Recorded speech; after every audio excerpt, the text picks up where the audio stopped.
morning, and now I'm going to talk about the other estate that Francois owns in South America, which is Chile. In the morning I told you that in Argentina we are organic, but we are not biodynamic. And in Chile, yes, we are 100% biodynamic since almost 10 years now. The reason why we are not biodynamic in Argentina, we are in Chile, is because in Chile you have in biodynamic you have to have a kind of closed system with a lot of animals, a lot of different kind of culture. In Argentina it's more difficult because, as I show you, we have very poor soils where, except from the grapes, it's very hard to find another kind of culture. It's very hard to grow, so to have some animals there. So it's very more, it's much easier to do it in Chile. And in Chile we are closer. We have only 26 hectares all around the winery. So it makes more sense to have a biodynamic estate of 25 hectares rather than 140 and 30. Well, some pictures that you may see are taken from Argentina, all the preparation that we do in Argentina, because we are working with biodynamic principles in Argentina, but we are not certified. In Chile, yes, we are certified, and I think at least 3 of the wines you have here are biodynamically certified. I mean, you can do a biodynamic wine growing and not certify all your wines, only a few animals. The restriction. In winemaking, for example, there is a very few restriction. Only the level of sulfur and some products that we didn't use since a very long time ago, so it was not very difficult. But in biodynamic, there is a lot of restriction in the vineyard, but also a lot in the wineries. So sometimes you have some biodynamic grapes. It's hard to get some biodynamic wines. That's why we don't have all our wines biodynamic in Chile. So Francois Lurton, I presented before, he comes from Bordeaux. He bought first Argentina, then he bought Chile, and then went to Spain. He has some estates in south of France. Chile, well, if you don't know about Chile, the big advantage of Chile is it's like an island. It has desert on the north, Andes range on the east, the sea on the west, and Antarctic in the south. So it's very protected from any kind of insects or disease or phytopathology. The climate, we have a lot of climate in Chile, but it's true that in the middle of Chile, where we are, specifically in Colchagua, it's similar to a Mediterranean climate, because we have some very cool nights. Today is very warm, it's not very rainy, a little bit more than Argentina at least. It's close to 400 millimeters, whereas Argentina we are closer to 250. But it's a very temperate climate with, anyway, a big difference of day and night temperatures. Well, the areas in Chile, usually people distinguish 3 areas. The cooler area, which is on the coast. You have the Andes range area, and in the middle you have intermediate area, which is where we have our estates. It's usually warmer, but our estate is actually in Colchagua, which is considered as a warm area, but we are rather close to the coast. So we are the coastal part of the intermediate area. I will show you on that after. So that is Chile. Chile, you know, it's a country of 4,000 kilometers north-south, very thin. I think the widest part of Chile is 200 kilometers, so it's a very thin country. And you always have an influence either by the Andes, either by the sea. In our case, the influence of the sea is very important because we are in the central part of Chile, but we still have the influence of the sea, and we have some fog. We have some fog every morning till 12 or 11, 13 of the morning. You cannot see the sun, you cannot see the sky. It's foggy weather, which is very good for white grapes because it protects the grape from the very bright and strong light of the sun. When you are in an austral part, like we are in Chile, the sun is very shiny, very bright, and for the white grapes it's not that good. To preserve the aromas of the white grapes, it's better to have the fork that protects from the rain. So here you have all the main areas of Chile, and our estate is here in Colchagua, on this region. So 2.5 hours south of Santiago. Here you have the three regions that I mentioned before. This is the central region, the coastal part. The most famous is Casablanca, you got San Antonio, Lleida. And you see a small blue stain here, which is Lolol. We are inside Colchagua, so you have the mountain part, you got the intermediate part where you have Apalta, which is one of the places which have the most famous Carmenere of Chile, warm place. But we are not in Apalta, we are a little bit on the west, so we are a bit cooler. You know? This yellow stains is Lolol, is our where is our vineyard. Another map. Here you can see it better. So we are now focused on Colchagua Valley. Here you've got the main part of Colchagua, where you have Santa Cruz. Close to Santa Cruz, you got Apalta with Clos Apalta. Clos Apalta is the first wine of North America with 100-pound Parker. So it's quite a famous place. And we are here in Lolol. In Lolol, the big difference is that you get an entry of the sea, of the fog from morning, so it goes in the valley and just stop there. So every morning we got some fog till 12. Whereas the other parts, it's quite, it's clearer, and they don't have this fog till 12 every day.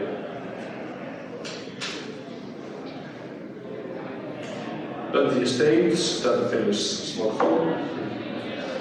And regarding the soils, our soil is mainly it's clay with a city, with a rock with a lot of silice.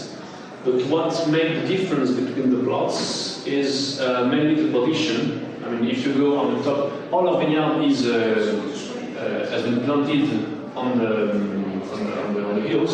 So you talk so not active, So, for example, if when we all the plots which are in the bottom of the hills have richer soils. So you've got here we usually planted the white varieties or some Carmenere, the best Carmenere of the estate, they are here, but we make very, very big restriction on the yield, and they are not as concentrated as the Carmenere that you have here, for example, but they have some softer and smoother tannins. So the concept of our estate is not to blend some grapes from different area, but to have one estate of 26 hectares with a lot of different grapes.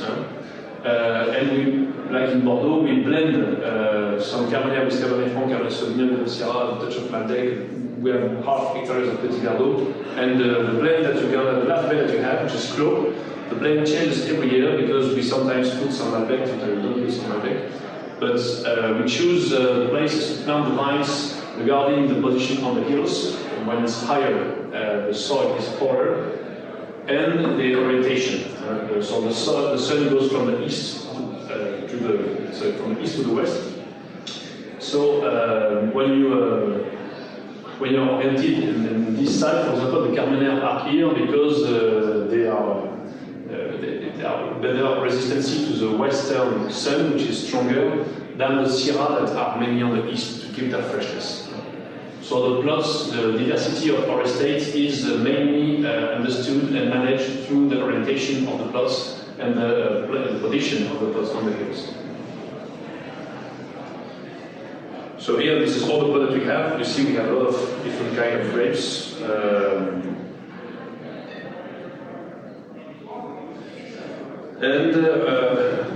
I'm going to talk a bit about the biodynamic. The biodynamic is a very wide subject, but even I'm not personally convinced of all the preparation that we do. There is one thing that is really relevant for me, is the compost. So working with biodynamic, we learn how to make a good compost. In the biodynamic wine growing, you've got 10 preparations, 9 preparations, at least more than 10. We've got 2 preparations which are sprayed on the vineyard, and we've got 6 which are done only to be added to the compost. So the first part of the biodynamic is to consider the estates as the living organism, as a closed area of production. We have a lot of animals. We've got sheep, we've got chicken, we've got goose, we got a lot of animals. Some are ours, some are from our neighbors, that they just come for the winter and go back then on the foothills. So this is the place where we keep the products of the biodynamic with this 12 cases. This is how we work preparing the pile of compost. And here I've got some basic concept about the compost. The compost seems to be something quite easy. You just put some stuff on the floor, like a big pile, and you wait, and let's see what's happening. It's very complex. Actually, you have different steps. The first steps, which is when you raise the temperature, that's normal temperature, up to 40-45 degrees. In this step, bacteria are working a lot as they are transforming all the sugar. They are working on the easy carbon. The compost is a reflection about the proportion of carbon towards nitrogen. So the carbon comes from the green parts, the hemicellulose, the cellulose, the trees, and the nitrogen comes from more from the animal part. So actually, you have to give some nitrogen to the microorganism that's going to consume this nitrogen to grow, and when they grow, they're going to eat the carbon to make it pass from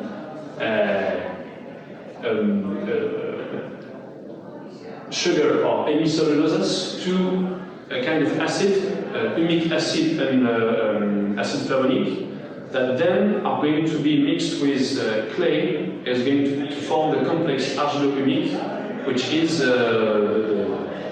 would give all the complexity and the life to our soils. So the first step is to warm the soils not too high, up to 45 degrees, so the bacteria is going to eat the sugar. Then we've got another part which is, well, the fungus and the bacteria too are working here, up to 65 degrees, and then they are going to start to work on more complex cells, more complex elements like hemicellulose and cellulose. They have some carbon, but it's harder to reach, harder to break, harder to consume. If you go too high, if you go up to 70 degrees, you can kill some microorganisms, and so the compost is not going to work well. You see the pH too. We start here with a pH which is at quite acid. Then when the bacteria they make it even a bit more acid, and then in the warmer part we go up to 8, a pH of 8, and then slowly you go back to a pH of 7, 7.5. And the pH is also a parameter that we measure every week in a compost. This phase is quite quick, maybe only 1 week. This one, it really depends, but usually it's no more than 1 month. This one is very difficult to measure. It can be 1 week or sometimes 2 months. And then you got the last part that, yes, it can be 3 to 6 months, which is just to let the compost finish itself and all the elements to get more linked, new polymerization of all the elements which has been generated by the microorganism. So everything is measured. For example, the oxygen has to be always around 10%. If you don't have enough oxygen, you will kill the bacteria. They just won't grow. If you give too much oxygen, you're gonna dry the compost. So you have to be, in order to have some oxygen, you have several methods, like put some stems, the stems of the grape. It's a big component, so it gives a good aeration to the pile. Maybe it's a bit confused, but it's very just to show you that in the biological viticulture, for me the key point is the compost, and you have a lot of elements to consider to make sure that you've got a very efficient and well done compost. Because if the compost is not well done, it can even be bad for the vines. If you have too much nitrogen, it can give ammoniac at the end of the process of the compost, and the ammoniac is nocive for the plants. And if the compost process has not worked very well, it means that you will have a lot of carbon at the end of your compost and a very few nitrogen. If you give it to the earth, you will give to the microorganisms that live in the soil a lot of carbon, a very few nitrogen, so they're going to consume the nitrogen that they found, and then they will try to consume the carbon, but they won't have enough nitrogen to build themselves in order to make a big population to eat the carbon. So you're going to kill the population of microorganisms that you have on your soil. So it's very important to, at the end of the day, make sure that you get a very good proportion between C and M, carbon and nitrogen, which have to be around 15. It's a different kind of parameter. The humidity is very important. You have to be around 55. Oxygen electron, 10%. The size of the particles, it has to be quite small, but not too small. Otherwise, you have no aeration in your compost, and all your microorganisms get asphyxiated. The pH also needs a lot of variation during the life of the compost, and temperature. Temperature is the easiest thing to manage. When your compost is going too high in temperature, you can put some water in it, you can move it, but the best thing is to have a good proportion of every element in order to not touch the compost till the end of its life. And well, as I told you regarding the biodynamical viticulture, you have the spray preparation that you know, the 500 and 501, and all this compost preparation, which are a bit sometimes crazy, but yeah, I mean, I'm not personally convinced of the efficiency of all this stuff, but what I'm really convinced about is that when we do that, we do it with all the team of the Vineyard together, everybody. We do. I mean, when you have to take out all the flowers of the yellow of the chamomile, it takes a lot of time. We spend one afternoon taking all the flower, then we have to put it on the guts. It takes a lot of time, and it's a good moment when people gather, work together, and think about the importance of the soil, of the compost, of what we do, and that our soil is a living part of our estate. I mean, we are focused on our vineyard. What's happening in the winery after is secondary, I would say. The most important is our vineyard. Then we have to be used to see some disease in the estates. When I was not formed with a biodynamical precept. I'm from the university in France, in the south of France, in Montpellier, which is always a professor which always told me that biodynamic viticulture is a lie. But in my experience, what I saw is that first of all, you get this team which is built around the biodynamic, and then you have to get your eye used to see some disease. You've got a kind of balance in the estate which is biodynamically managed that make that a stain of mildew of Peronospora, which I would have sown 10 years ago, I would have been scared about that and spray a very strong product in order to, no, okay, there is one stain, but the vine is strong enough to defend itself against this stain of mildew. And I've got some grass in the estate. Sometimes it's a bit too high, but it's just a way of. You only have to get your eye used to that. And just this is life. I mean, our estate is living, is alive. We see that we have a lot of insects, a lot of animals, a lot of birds, a lot of. And yes, we have more disease than the conventional producers, but. We have good yield. For the 3 or 4 first years, we had the lower yield, but after 5 years, we get regular yield. We get the roots get deeper, the plants get used to have some more disease. The soil is getting stronger, it's getting more resistant to dry period or very rainy period. So it's there is only one preparation which is actually a curative preparation, which is the horsetail preparation. Horsetail is not the horsetail, it's a plant. we do maceration of horse tail and we spray it on the vineyard to fight some disease like oidio or mildew. Well, this is all the time of the year when we prepare. First of all, we have to collect all the plants. Then we elaborate all preparation. When the arrow is done, then we put it on the soil. When we heat it up, is when we get it out. So it's good because it's all year long. We have some moments when we have to work on the biological preparation and on the spraying and preparing the pile. And here you have the application, the best application moments. I have some pictures of the preparation. Well, I think you've seen it many times.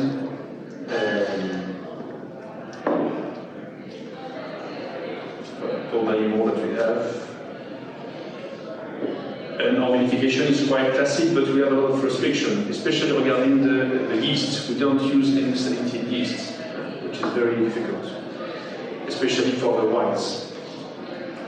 So maybe you can start with the tasting of the whites. Maybe you should have done it before because I'm really too long. So the first wine, it's a classical wine of the winery. It's a blend of Sauvignon Blanc,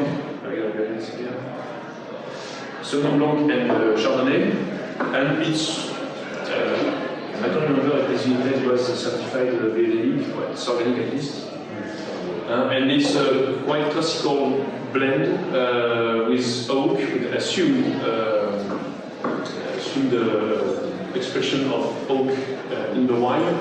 And as we are not, as I showed you before, we are not on the coastal part of Chile. We don't have this very strong, vital expression that some Sauvignon can have in the coast of Chile. But we are not in a very warm part of Chile, so we are in a place in Chile where you can make some very complex wine which are not extremely expressive, but which are not heavy like the one that you can find, for example, in Atalanta or in Maipo. And so it's a very a complex place for white wine. This wine has a very classical vinification. We press the grain, we put it on the barrel, we put it on the vats, and now we use amphoras for that. And we do the blending after 10 months of aging. We always age with the yeast, with yeast, and do some regular bâtonnage twice or 3 times a week before the first racking, and after the first racking we do it once or twice a month.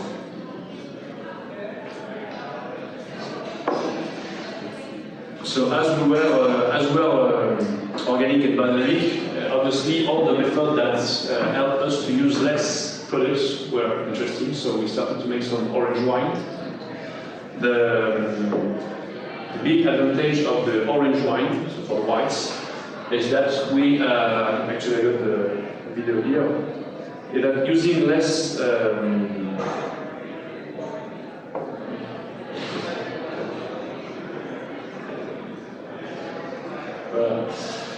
as we don't use any sulfites during all the vinification, we take advantage of the stems, the skins, the seeds, all the polyphenol that we can find in this part of the bunch to protect the wine from oxidation. So this is the first part of the fermentation, and we ferment it like that in a 400 liters barrel. After the fermentation, we just close the barrel. We cannot leave it on the floor because it's too heavy, but we refill it. And we leave it in contact with the skins for 6 months. So during that, we have a wine which is unsulfited, unfiltered. So the lees, they also have a reductive action on the wine, so they protect the wine from the oxidation. And the wine which is protected from the oxygen through is polyphenol and lees. So,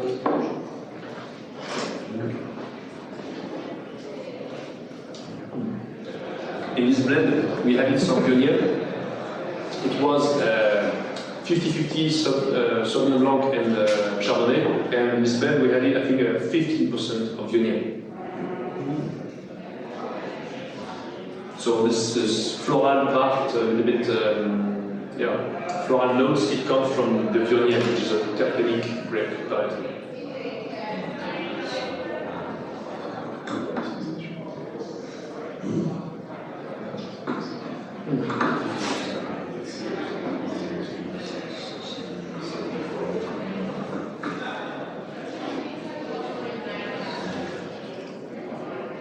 Now we are, the range that we are tasting now is L'Atelier. L'Atelier is the part of the winery where we experiment some new stuff. We got a different label, a different style of the wine, and then all this experimental vinification, we use it in the more classical wine of the winery. For example, the new Clos, the wine that we tasted before. This Clos, which is a classical white wine of the winery, now it has 30% of skin contact, of fermentation of the wine with its skin. The Humo Blanco Sauvignon Blanc, which is our classical Sauvignon Blanc, now is unfiltered and also with 50% of skin contact. So we try something, and in the way that this thing can bring a new style to our classical one without changing completely the profile, we try to incorporate our technique to the regular range of the winery. So the next one is really a red one, so it's a sulfur-free Carmenere, and it has a hint of Syrah.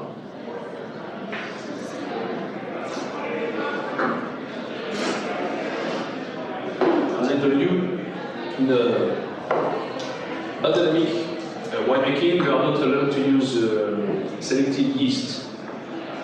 So for the wine, it's difficult to make a frank and fresh and clean wine. In the orange wine, it's a good solution because all the yeast that are on the skin or on the must, they remains on the wine, and so it's easier to start the fermentation on the skin contact vinification for white. But for the red, it's quite acrobatic to make no sulfite added wine with indigenous yeast, because the indigenous yeast, they are not selected, so they sometimes are not very efficient in the fermentation, so they can be eaten by some bacteria if they have a decrease of their activity. So bacteria can take advantage of that and start to consume the sugar and make some volatile. So usually in Argentina, for example, where we are not very dynamic, we do the wines with no sulfite added using selected yeasts, two kinds of yeast. One first yeast to occupy the must, to protect the wine from oxidation, and one other yeast which is working very well and which we are sure that it is going to consume all the sugar at the end without any starch. In that case, using indigenous yeast is very risky because we don't know which yeast is working, and we have to control the volatile acidity once a week at least, in order to make sure that the activity of the yeast is not perturbated by the bacteria. When fermentation is over, we don't do a long maceration. We just press it, we rack it, we store it during the winter, no more than that, just in order to give a little bit of stability. And after the winter, we fill it with loose filtration. We don't do any very strict filtration for this one. So it requires a very clean winery, a very clean process, because any bacteria that can be in the wine at any moment of the process can completely make the wine go to a very acrobatic expression.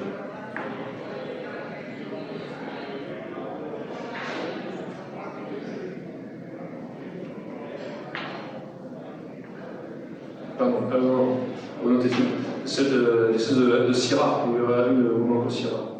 The Carmenere, the first one.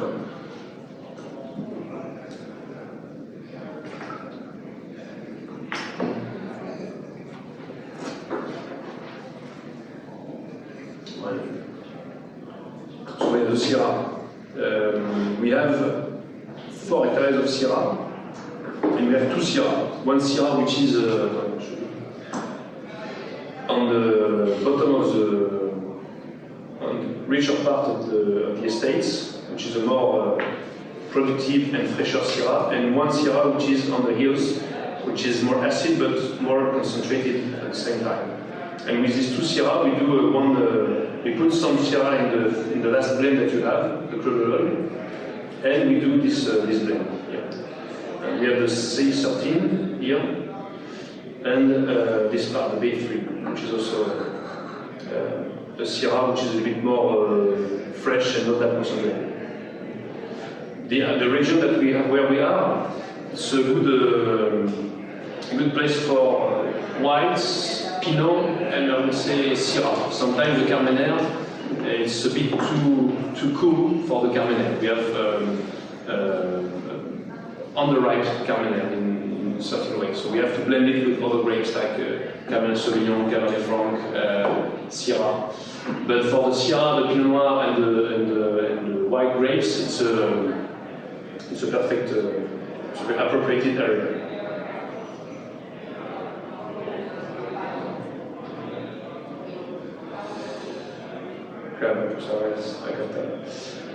So the Cabernet, the Humo Blanco, we already talked about it, the Carmenere and Syrah.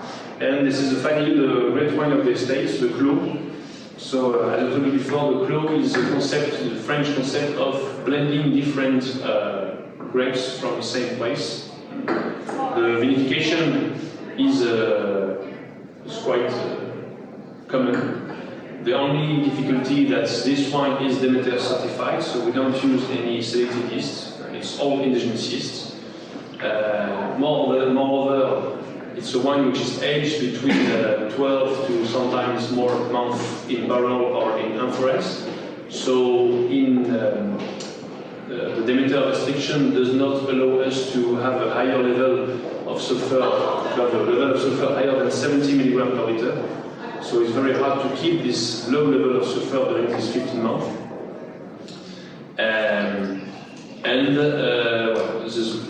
It's very difficult to make this wine Demeter certified, mainly because of the time of aging and the fact that we can't use any selected yeast to make sure that at the end we're gonna have a very clean wine with no volatile, no bacteria.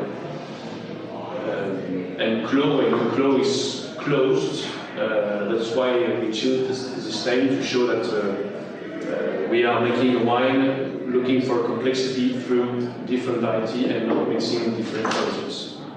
And this is a wine that embodies better the concept of our estate, because our estate is all in one plot, all around the winery, all biodynamic, all managed by people who are living there. And this is the main wine, for me, the most important wine of our estate.